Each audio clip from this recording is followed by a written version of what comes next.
تو سوال یہ ہے کہ یہ جو میاں بیوی کے اختلافات ہیں کہ یہ زندگی کے ناکامیابی کی علامت ہیں یا نہیں؟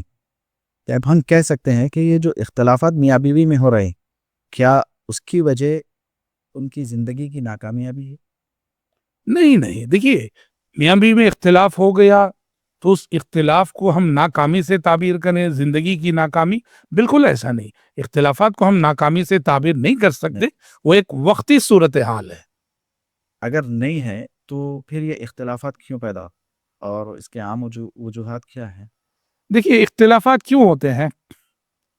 بنیادی بات یہ ہے کہ اللہ تعالیٰ نے طبیعتیں الگ الگ بنائی ہیں، مزاج الگ الگ بنائے ہیں، تو طبیعتوں کا ٹکراؤ کبھی نہ کبھی ہو ہی جاتا ہے، مزاج کا ٹکراؤ کبھی نہ کبھی ہو ہی جاتا ہے، فطری بات ہے، وہ پارٹ آف لائف ہے، یہ سب فطری بات ہے، یہ سمجھ رہے ہیں؟ یعنی آپ بتائیے نا، دنیا کی کسی عورت کو محمد الرسول اللہ صلی اللہ علیہ وسلم سے بہتر شوہر ملا ہوگا؟ نہیں۔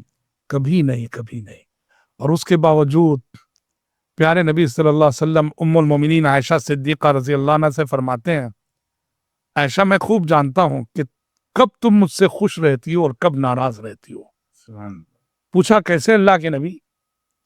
کہا جب تم خوش رہتی ہو اور اس وقت کسی معاملے میں تمہیں قسم کھانی ہوتی ہے تو تمہارے الفاظ یہ ہوتے ہیں وَرَبِّ محمد کے رب کی قسم۔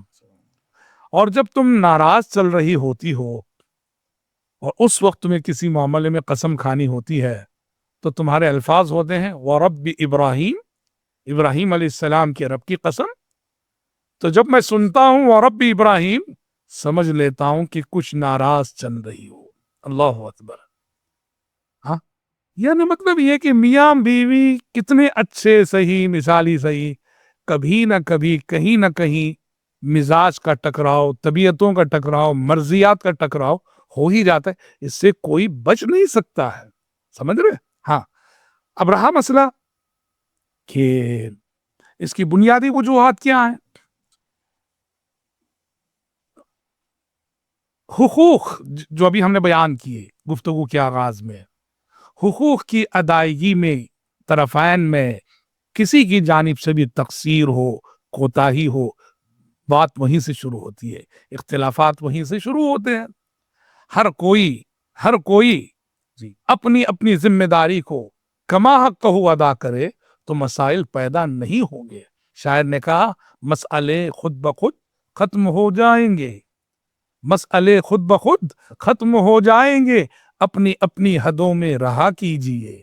تو لہٰذا ہر کوئی اپنے حد کو جانے میاں بیوی میں سے، اور اپنی حد میں رہے، اپنے دائرے میں رہے، اپنی ذمہ داری ادا کرے، اپنے حقوق ادا کرے، تو پھر اختلافات کی صورتحال پیدا نہیں ہوگی۔